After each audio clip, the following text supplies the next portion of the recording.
0 what pulp अगर मुकम्मल कपड़े उतारने की नौबत आए तो अपने ऊपर कोई बड़ी चादर ओढ़ लेना चाहिए ताकि पर्दा बाकी रहे।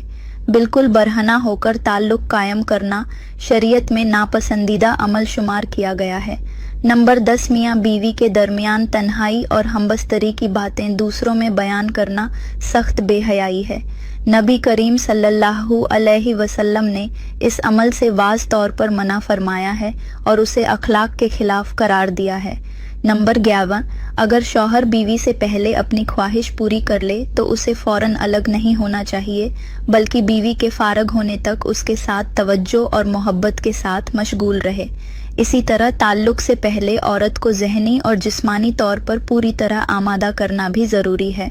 नंबर 12 औरत में मर्द के मुकाबले में शहवानी जज्बा ज़्यादा होता है, मगर उस पर हया का गलबा होता है।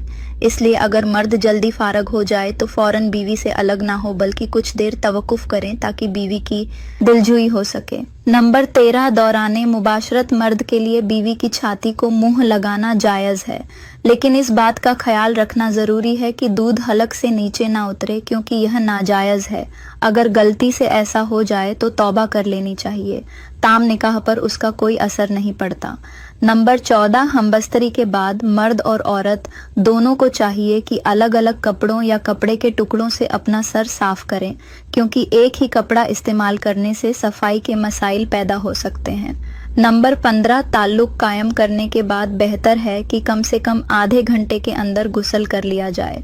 इसमें जिस्मानी सफाई के साथ साथ सेहत और ताजगी भी हासिल होती है।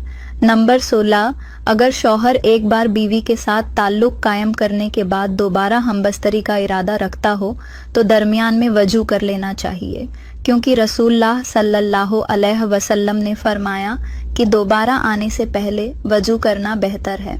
नंबर 17 शई तौर पर शौहर और बीवी मुख्तलिफ अंदाज में ताल्लुक कायम कर सकते हैं, चाहे लेट कर हो, बैठ कर हो या किसी और जायज़ तरीके से, आगे की समझ से या पीछे की समझ से। लेकिन पिछली शर्मगाह यानी पाखाने के मुकाम में मुबाशरत करना हराम और सख्त मना है। नंबर 18 इज़दवाजी ज़िंदगी के राज जाहिर करना मर्द और औरत दोनों के लिए हराम है और यह इंतहाई संगीन गुनाह है। नबी करीम सल्लल्लाहु अलैहि वसल्लम ने फरमाया कि क़यामत के दिन बदतरीन मुकाम उस शख्स का होगा जो बीवी के साथ ताल्लुक कायम करके उसके राज दूसरों को बताए।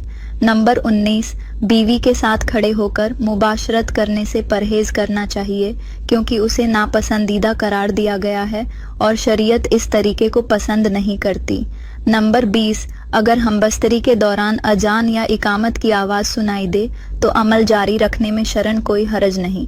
ताम बेहतर यही है कि जल्द फरागत हासिल की जाए, गुस्ल किया जाए और नमाज की अदायगी का एहतमाम किया जाए, क्योंकि इस्तवाजी ज़िंदगी के यह आदाब अभी मज़ीद पहलू रखते हैं जिन पर गौर करना ज़रूरी है।